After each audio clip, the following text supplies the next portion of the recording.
Hey everyone, and welcome back to our Color Pie Philosophy series. In this video, we're going to talk about the strengths, weaknesses, motivations, and more of the blue-white Azorius color pair. Before we get into the nitty-gritty, make sure you sign up for our Modern Masters 2015 Booster Box giveaway. All you have to do is subscribe to be entered to win. Anywhere in the world, we'll ship it right to you.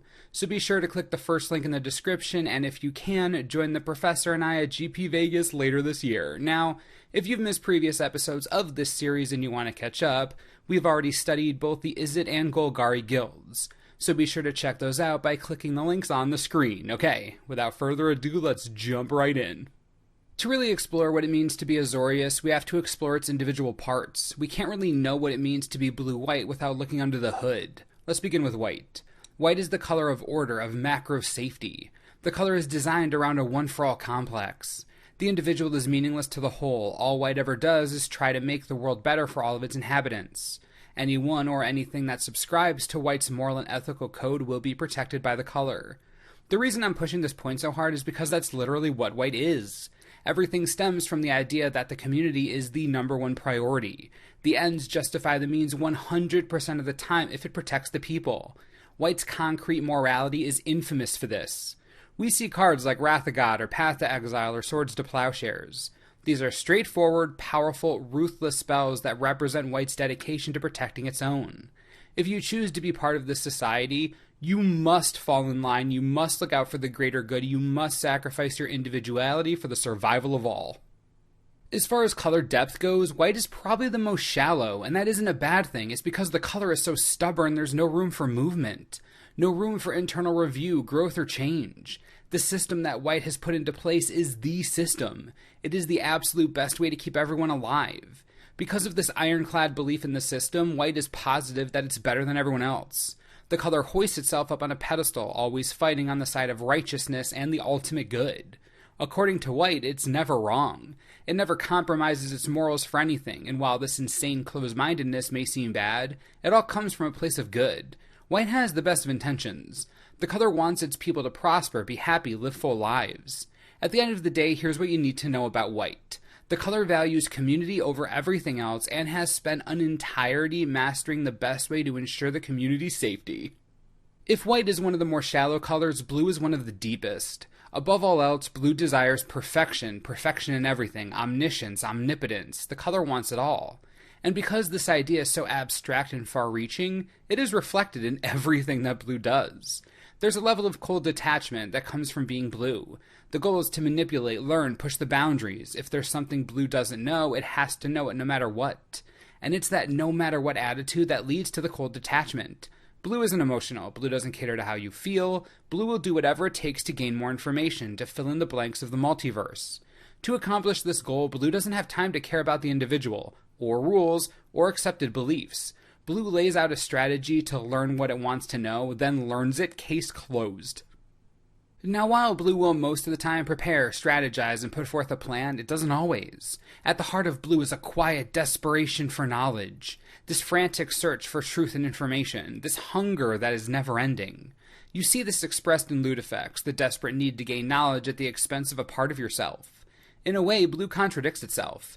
It relies heavily on strategy and information gathering to see into the future, expect the unexpected, prepare for all scenarios. But in a way, it's always scrambling, always looking for the next little bit of inspiration. Anyways, it's these conflicting ideas that will help us connect white and blue to create the Azorius Guild. White cares all about community. White knows what's best to keep everyone alive, happy, and the community thriving. White is positive it has it all figured out. But here's the thing, so does blue. As a matter of fact, blue is designed entirely around knowing everything. And this is our way in on the surface. White and blue get along really well because they both have so much information, experience, and knowledge. They're like parents and everyone else, children. White and blue have learned through research and experience how to run society correctly. So when we talk about how these allied colors come together, this sharing of mutual elitism is a good place to start, as ironic as that statement is. And this is why we see the Azorius Senate, the ruling class of Ravnica. This is why we see oppression in blue-white cards. When you take two colors that know they're right about everything and put them together, what did you think you were going to get? It's oppression born from good intentions, and that's where white and blue meet on a deeper level. Both of these colors want what's best for society. White wants the community to thrive, be strong, live forever. Blue also wants that. It wants to help gain knowledge and information to help the world, to help civilization conquer the unknown. And while the core beliefs of each color may differ, they both arrive at the same overarching idea: we know better than everyone else. Blue-white tends to govern everything it touches because the color combination represents the pinnacle of strategic thought. To see this color pair played out in the world, merely look at Ravnica. Blue and white are both colors with a lot of experience in strategy and planning. Imagine putting the experience of white and the sheer intellect of blue together. Yeah, that's how we get here. That's why the Azorius Synod is so powerful. The laws that come out of it are so complicated that no one else could possibly understand what they mean besides the Azorius. Remember when you were younger and your parents used to tell you, "I'll explain when you're older"? This is just like that, except you never get smart enough to hear the explanation. What you need to know is this: the Azorius exists to create order and safety in a world of chaos and death. No two colors have more experience building civilizations or maintaining them. In every sense of the phrase, Azorius knows best. Literally. The strength of Azorius is singular in nature: control. There is no better control color combination in Magic than blue-white. Blue helps keep the board clear, then white deals with whatever gets past blue. We've touched on it before, but oppression is the name of the game. When you're against a blue-white player, you should get the feeling that they're trying to dictate the pace of the game. They're trying to get you to play the game the way they want you to. They get to say yes or no, they get to remove your creatures or let them live. When you play against blue-white, you shouldn't feel good. You should feel like you're being taken for a ride, but you have no idea where you're going and you aren't allowed any input. This is why you need to destroy blue-white quickly, because if the game goes too long, you'll lose the little control you had to begin with. Which leads us to our last section: weaknesses. Blue-white is slow, incredibly slow, clumsily slow. Obviously there are exceptions to this, but in the grand scheme of color pairs, blue-white is among the slowest, and here's why. Remember earlier in the video I talked about blue being frantic? This deep desperation from the color that contradicts everything it is on the outside? That surfaces here. White and blue get along on a macro level. They both want the best for society. The problem? They don't get to that conclusion the same way. White believes in protecting community at all costs, and it is rigid in that belief. It will never sway from that position, but blue will. The only reason blue subscribes to the order that white imposes is because it helps blue further its research without a bunch of fuss. If it needs to experiment, it can do that. If it needs resources, people, anything, it can get them. In many ways, blue uses white for its subjugation of the masses, and underneath the surface relationship there is a bit of unrest. White and blue separately have faster answers than they do together. Path to Exile and Unsummon are straightforward, efficient, clear-cut. They represent everything that is white and blue separately, but when you combine them, you force the two colors to coexist in a space they don't want to coexist in. Sure, they get along enough to control what you need to, but deep down they lose a little of what makes them strong for the sake of flexibility.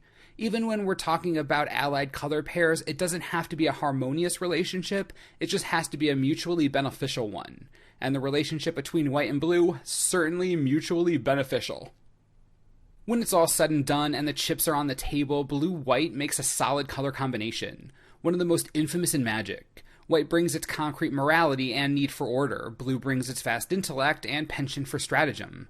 When you put the two colors together, you get the most oppressive, powerful, and protected color pair in the history of Magic. This is what happens when two colors share a singular focus. Make the world a better place, no matter what. If you take nothing else away from this, make sure you take this. The Azorius aren't evil, but their insane dedication to order and organized research makes them dangerous for free thought, free expression, and questioning of the status quo. There's nothing more dangerous to the Azorius than an individual with a name and an idea. To them, that's much worse than any number of guns or spellcasters. Ideas mean change, and if uncontrolled, change could be bad. Not worth the risk, never worth the risk. What do you think of our Azorius Color Pie Philosophy video? Is this about what you expected from the Azorius? Do you think of them any different now? Maybe understand a bit where they're coming from? The guild is annoying to most people, sure, but you gotta see where they're coming from a little bit, right? Sometimes protecting the greater good is important. Anywho, be sure to let me know what you think in the comments, and if you enjoy this series, be sure to leave which guild you'd like us to cover next down below. Just a reminder, we've already covered Izzet and Golgari, so whatever is left, have at it. As always, thanks for watching, and we'll see you next time. This video is brought to you in part by TCGplayer.com. The Aether Revolt Pro Tour just happened and cards are more expensive than ever. Lucky for you, box prices are lower than ever. $89 will get you a sealed box of Aether Revolt delivered right to your door this very second. All you have to do is click the link on your screen and boom, cheap cards from reliable stores. Sounds good to me. Enjoy.